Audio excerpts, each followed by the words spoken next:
Hello everyone, क्या आपको भी मॉलिक्यूलर ऑर्बिटल थ्योरी का इस्तेमाल करके बॉन्ड ऑर्डर निकालने में समस्या आता है?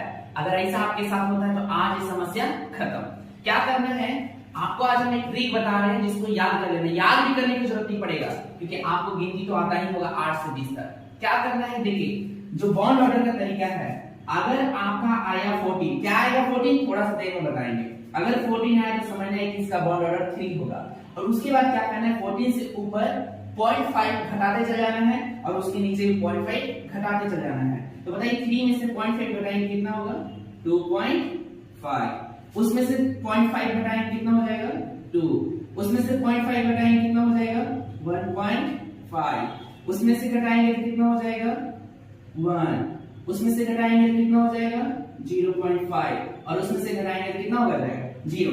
उसी तरह से आपको नीचे भी करना है, 0.5 को घटा देना है। क्या आ जाएगा, 2.5, 2.0, 1.5, 1, 0.5 एंड 0। ठीक है, चलिए हम लोग सवाल से देखते हैं।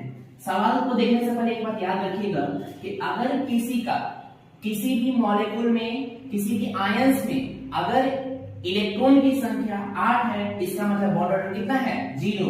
9 है, इसका मतलब कितना है, 0.5। तो चलिए अब सवाल को देखते हैं। हमारे पास है नाइट्रोजन।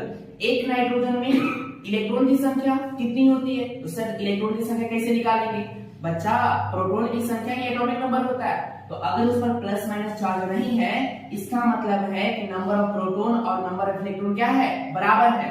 तो कैसे निकालेंगे, तो एक नाइट्रोजन में कितना होता है, 7 होता है। कितना नाइट्रोजन है, 2 है, तो 7 गुना कितना हो गया, 14। अब बताइए 14 के लिए बॉन्ड ऑर्डर कितना है, 14 के लिए 3 है।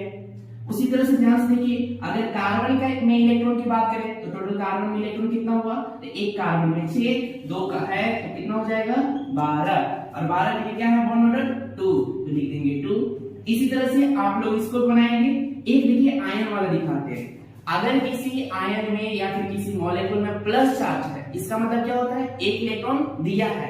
अब एक इलेक्ट्रॉन दिया है तो एक नाइट्रोजन पे कितना होता है, 7। कितना नाइट्रोजन है, 2। और एक इलेक्ट्रॉन का दिया है तो 7 गुना 14 में से 1 घट जाएगा, यानी जितना आएगा उसमें से क्या कर देंगे, घटा देंगे, तो कितना हो जाएगा, 13। और 13 के लिए क्या होता है, 13 के लिए 2.5 होता है। इसी तरह से इसका और जो खाली है उसको आप लोग बनाएंगे। वीडियो कैसा लगा आप लाइक करें, कमेंट करें और ज्यादा से ज्यादा शेयर करें। और भी इस प्रकार के वीडियो देखने के लिए आप हमारे चैनल को जरूर सब्सक्राइब करें। मिलते हैं अगले वीडियो में।